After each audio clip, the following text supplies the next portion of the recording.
Hello guys, how's it going? My name is Dalaran. Patch 9.1 is going to be releasing very soon, and there's going to be a lot of changes coming with this new patch. You got class changes altering the way our classes play, balance tuning them. You got PvP changes with brand new honor towns that are going to radically change the way we play the game, but also the 4 covenants of Shadowlands expansion are getting updates as well, which might mean a change for the covenant that you play in the patch 9.1.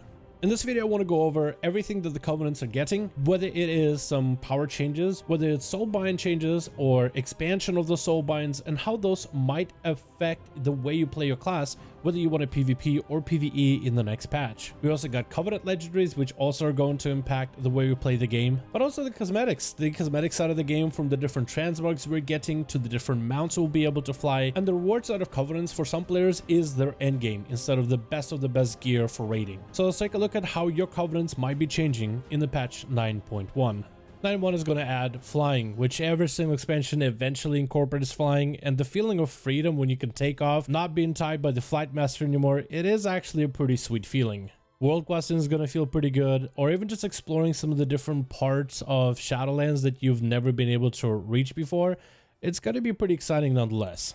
Every single covenant in the game is going to get a flying mount attached to them. Every covenant is going to have a unique mount, and as a Venthyr player, you will get the Grave Wing. To me personally, this is one of the cooler mounts. I'm a huge sucker for those red streaks at the end of your wings, especially if you can get this mount in an obsidian version.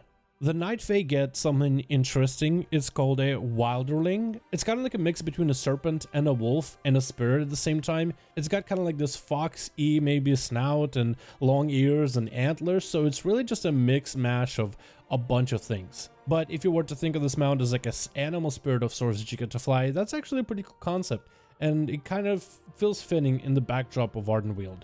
As a Kyrian, you get to ride a mechanical being called an Aquilon, and these things are pretty cool. I've always been a huge fan of the Kyrian, how they set up these mounts and pets, like they're very mechanical beings to mimic the real life things. And I was able to get this guy from Korthia, which is doing a world quest, and this version of the Aquilon does look a little bit cooler. Just the jet black color compared to like the normal Kyrian silver or golden, actually I think looks even better. Then we have the Necrolords with the Corpse Fly, and I feel like Corpse Fly is kind of fitting. On one hand, the other covenants are getting these massive stone Goliaths and mechanical flying birds, and the Necrolords get a fly. But this thing is pretty cool. It definitely makes a different sound than what I was expecting. It kind of sounds like a transformer when you're flying around or when you take off.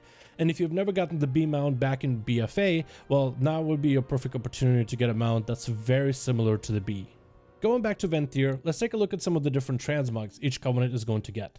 In patch 9.1, every covenant is getting their own cosmetics for transmogs in order to earn at a later time, whether it is through renown or through AP farming.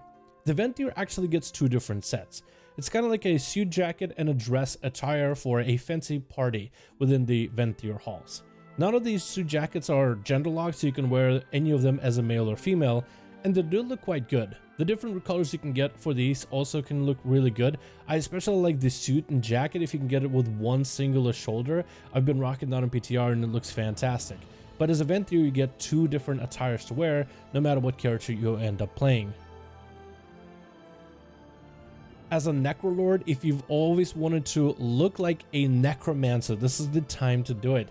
While Necrolords do get a fly for a mount, they definitely get one of the cooler transmogs to run for their cosmetics. Blizzard knew what they were doing because Necromancer is a class that players have wanted for the longest time, so if you want to at least feel like a Necromancer, Necrolord might honestly be the covenant for you.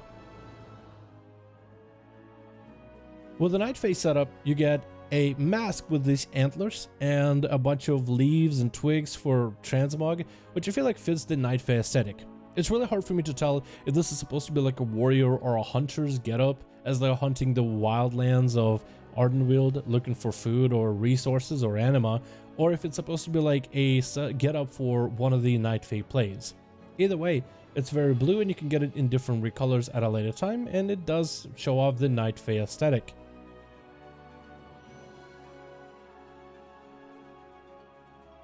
The Paladin Transmog has this Greek attire to it, which I'm a huge fan. You look like Hercules in this thing. I'm a huge fan of the little ear things with the wings, the whole attire, the toga look for it. You could actually even take off the top and replace it with a tabard, and you could have less of a dress-like look for it. but I feel like it really fits a paladin and fits a variety of different classes as well. It just really does look unique. Big time fan of it because I'm a huge fan of the Greek mythology. Another thing every single Covenant is getting are class Legendaries. This is something new that Blizzard decided to add, as they are Covenant class Legendaries, modifying your Covenant ability. On this channel we try to cover these Legendaries as best as we could, and it's definitely worth looking up what every single one is. But I don't think it's possible for me to cover every single effect in this video because there's 4 different Legendaries per class, because there's 4 different Covenants. So every single class, not spec but rather class, is getting 4 new Legendaries depending on the Covenant that you run. I will be honest, some of these Legendaries haven't been looking that good from the start, and even after a little bit of testing and iterating, they're still not looking that great. Some of you are going to run the same Legendaries you normally have run already, and you're not really going to be recrafting new Legendaries. But a massive portion of these Covenant Legendaries have actually went through so many improvements, whether they already were a good idea on paper and then eventually Blizzard fixed whatever bugs that course with them, which might make him your best in slot Legendary going forward, or are so good they'll be really nuts in very specific niche builds. They won't be your generalized Lego that you'll bring into dungeons or raids, but in PvP, that could be the best choice. In pure single target, that might be the ticket. In Mythic Pluses, that could be insane. I recommend checking out this channel's videos on the Legendaries, or if you want just a written guide, Wowhead, Icy Veins, and MMO Champions should have some written write-ups on every new Legendary that's coming out in patch 9.1. We also have to take a look at these Soulbinds themselves. Every single Covenant comes with 3 different Soulbinds, and these Soulbinds are getting expanded, but are also getting tuned. Blizzard decided to go and do some buffs and nerfs to some of the Soulbinds we play with today, and you might want to know which ones are getting buffed, which ones are getting nerfed, which traits are staying strong, and which traits are going to be taking a hit for PvE or PvP. Starting off with the Kyrian, we are seeing Pelagos Mastery baseline has been buffed from the Mastery proc. Clea is also going to grant more critical strike from Pointed Courage. And Braun as well as Mechanicus are going through quite a lot of changes. Braun spawns quicker, he does more damage and healing. You do have a Soul Steel Clamps nerfed and Sparkling Drift Globe Core nerfed as well, but Mechanicus in particular is looking like a very powerful Soulbind if you do pick up Kyrian in 9.1. As for expanded Soulbinds, your Pelagos is going to grant you more mastery for your group, some more CC recovery, which could be amazing in PvP. Also a stats and a stam on a pretty low proc that's somewhat inconsistent, but when it procs in the right situation could be amazing. Clea is going to get even more critical strike when you're attacking new targets, which could be amazing for Mythic Plus. You get a Sippy Cup that provides you a damage reduction, but also can provide it to an ally, which could be great for support roles like healers and even tanks, and even more crits on top of all the other crit procs that Clea already has. Mechanicos is going to bring a buff that could be either debuff to an enemy or buff to an ally, stacking up extra healing or extra damage to that enemy. You could also go for a nice shield for 8% of maximum health. You get 2 different shields, one for physical absorption and one for magical. And final trait is going to be a blast when you use a Covenant ability that will do extra damage to enemies and also reduce the cooldown of your Covenant ability per target hit, which could be amazing in Mythic Plus situations. For Necrolords, you're seeing the Fleshcraft ability Drain from your first Soulbind always will grant you mastery, but the Ooze Shield is going to be nerfed in PvP, which is a very, very popular ability. Emony Fear has also got nerfed also for PvP, and also the last Soulbind that does give you cheat death lets you use abilities to heal allies and damage enemies, but a 50% effectiveness is now going to have a cooldown once it's used. For Emony Soulbind, you get a snare mechanic when an enemy snares you, which could be good for PvP of escapes. You also have a damage delay when above 80% health, which could be great for a variety of different classes.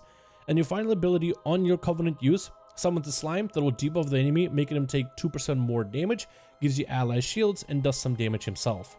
Emony gives you choices between standing still to grant movement speed for yourself and allies, or a shield when you are at high health, or Fleshcraft will cover you in pustules, and whenever you take damage, they'll pop, doing damage back to the enemy. Whenever you get a heal, they'll pop, doing healing to allies. For Bonesmith, you can choose either to get Mastery whenever you hit a new target, again can be amazing for Mythic Plus keys, or to grant you bonus health when you're stacked up with allies, which could be good in raids for a tank. The final trait also lets you mimic your weapon damage to an attack an enemy during execute or healing an ally at low health.